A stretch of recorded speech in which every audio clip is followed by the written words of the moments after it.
Hey everyone, my name is Corey, certified professional organizer at Meat and Potatoes Organizing, and we're going to do a quick file folding refresher.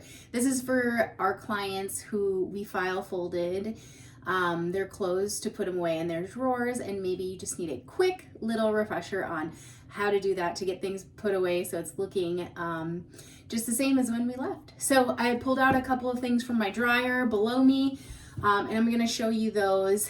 But there's a few key things you need to remember, and from there, you can pretty much fold anything. This is very broad, but you're always gonna make rectangles or squares, and then you're gonna follow the rule of thirds. You're always gonna fold it in thirds. So I'm gonna show you what that means, very quick and simple. So I'm gonna take sweatpants first. The first thing I'm gonna do is I'm gonna make a rectangle with these guys. So I folded them in half. And then, make sure you can see, we're gonna fold kind of the inseam groin area in. Now I have a long rectangle. So the first thing we'll do is fold it in half, and then we'll fold it in thirds. So 1, 2, and you should have this nice file. So this is how it would go in, so you can see your sweatpants in a line.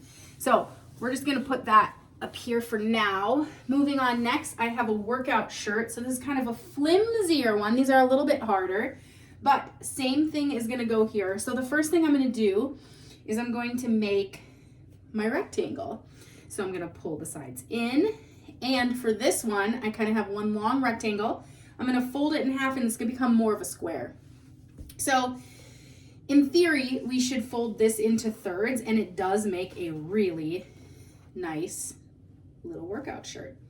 So that we can put there. If it's too flimsy and you'd rather just fold it in half instead of thirds, you could also do that. So, next thing that I put in my dresser are t-shirts. So here's a t-shirt. Again, kind of a flimsier one, but you get the idea. So we're gonna lay it down first. We are going to fold the arms and the sides in first, kind of making that nice big rectangle.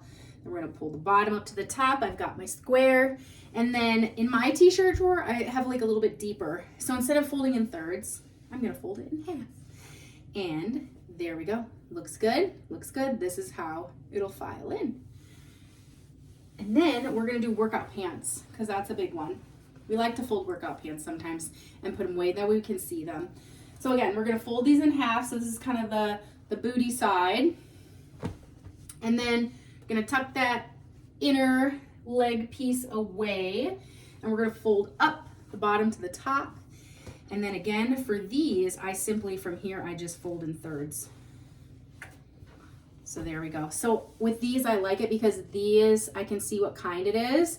This is a pocketed legging versus an unpocketed legging, so I know like which one I'm pulling out of my drawer. These will all be filed in like that.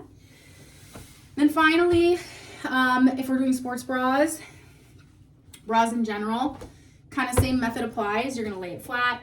We're gonna pull the pieces inside of it.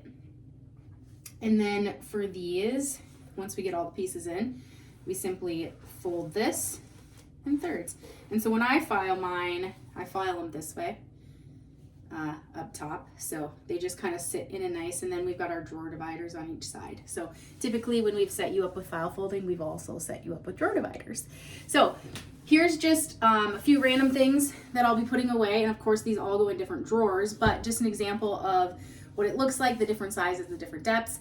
Please let us know if you have any questions, but hopefully that makes sense. Just remember, squares, rectangles, rule of threes. You've got this, and reach out if you're still struggling. We'll see you next time.